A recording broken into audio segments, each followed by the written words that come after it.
Assalamualaikum dan salam sejahtera. Nama saya Muhammad Mihdi bin Muhammad Masyuri daripada kelas BA 2744L, dan interview ini adalah untuk tugasan individu OPM 556. Saya telah memilih topik interaksi perkhidmatan ataupun service encounter, iaitu saat-saat interaksi antara pelanggan dan menyediakan perkhidmatan. Bagi memahami topik ini dengan lebih mendalam, saya memilih untuk fokus kepada proses pengurusan permohonan college di unit college UiTM Casuarina Angsana, sebuah unit yang bertanggungjawab secara langsung dalam menguruskan permohonan penempatan belajar. Hari ini saya akan menemu Puan Sabaria. Ya, saya. Okay, so soalan saya yang pertama, boleh tak Puan perkenalkan secara ringkas fungsi unit college UiTM dan bagaimana ia menguruskan permohonan pelajar? Untuk fungsi unit college UiTM ni, dia lebih kepada menyediakan kemudahan dan penempatan yang kondusif kepada pelajar-pelajar di UiTM.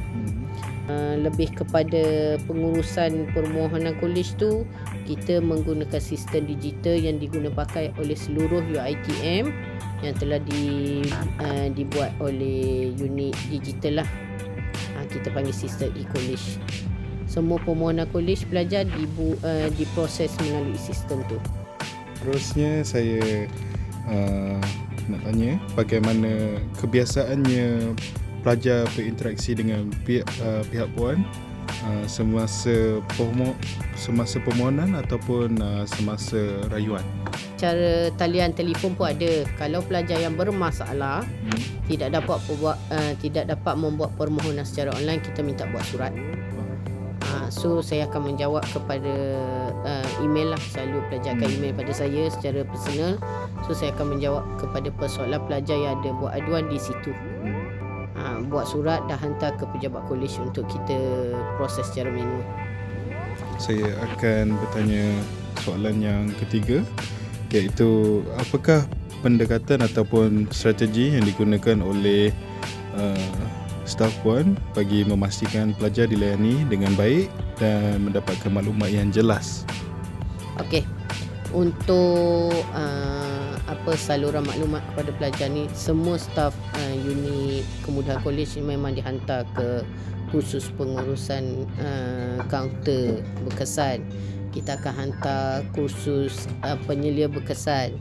Kita akan hantar ke kursus komunikasi berkesan.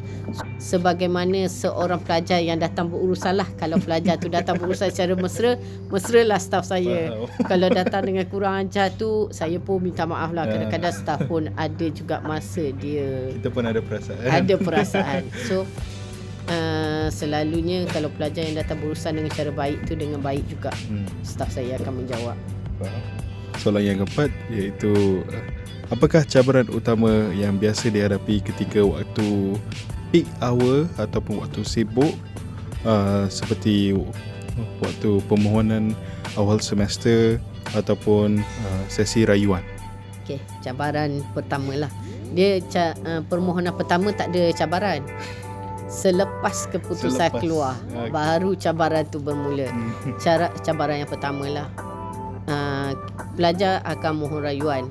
Dan di situ cabaran pertama kita adalah daripada parent. Sebab pelajar dia tak hubungi sendiri kita menceritakan apa masalah, sebab dia tahu dia ada silap di situ. So dia merayu melalui mak ayah. So bila kita maklumkan kepada parent, kata anak puan tak pergi aktiviti ada 2 sahaja. Tak, anak saya pergi aktiviti. Macam mana kita nak bukti? Kita kena buka sistem e-merit itulah untuk pembuktian, kata anak puan hanya ada 2 sahaja. Sebabkan e-merit itulah yang buat anak puan gagal. Cabaran kedua, pelajar kata dia buat permohonan secara online, tapi hakikat sebenar bila kita nak key in tu offer kemudahan kolej, nanti akan naik pop up dekat sistem yang dah dibuat tu, pelajar ini tidak membuat permohonan secara online. Cabaran yang ketiga, merit lah. Alright, so kita akan soalan yang kelima. Apakah adakah unit ini menggunakan SOP ataupun sistem digital bagi membantu kelancaran perkhidmatan dan mengurangkan masa menunggu? Melalui kita ada sistem lah yang digunakan pakai oleh seluruh sistem UiTM, iaitu sistem e-college. TNC HCP akan keluar perkeliling dan di situ disertakan SOP sekali. Sekarang ni cuma bawa slip pradaftar, datang kaunter, ambil kunci, scan untuk blok punya, dah siap permohonan dalam masa 2 minit. Nombor 6 ni, adakah sebarang penambahbaikan terkini yang telah dilaksanakan seperti latihan staf, sistem automasi dan maklum balas belajar? Bagi penambahbaikan yang terkini, kita cuba berbincang nak upgrade sistem e-merit. Sebab kata sebelum ni sistem e-merit tu ada kebocoran. Soalan terakhir, soalan nombor 7, iaitu pada pandangan Puan, mengapakah penting untuk memastikan interaksi perkhidmatan yang positif dalam operasi unit college UiTM? Sebab kita kalau tanya saya lah, mengapa pentingnya untuk memastikan pertemuan interaksi perkhidmatan yang positif ni, supaya kita dapat menyediakan perkhidmatan yang lebih berkesan lah kepada pelajar, kepada orang luar yang datang berurusan, kepada staff, supaya info yang disampaikan tu, maklumat yang kita sampaikan tu tepat.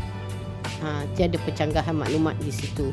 So semua pegawai-pegawai yang ada di unit college, sebelum bermula setiap semester memang akan dibuat mesyuarat dan dipanggil mesyuarat untuk diberi info-info yang terkini. So semua pejabat-pejabat college, sama ada staf atasan ke bawahan ke, kita akan salurkan maklumat supaya jawab soalan macam ni. So dia akan sekata, takkan ada redundant punya info. Tak ada kata ni jawab A, ni jawab B, tak ada. So kita tak nak ada pencanggahan maklumat di situ. So kita memang ada taklimat lah untuk kepada semua staf, supaya tidak ada pencanggahan maklumat. So terima kasihlah kepada saudara Muhammad Amir Hadi sebab sudi datang ke pejabat Kolej Angsana Casuarina untuk mencari maklumat yang betul lah. So di sini saya selaku pegawai eksekutif kanan untuk Kolej Angsana dan Casuarina mengucapkan terima kasih lah atas kerjasama yang diberikan.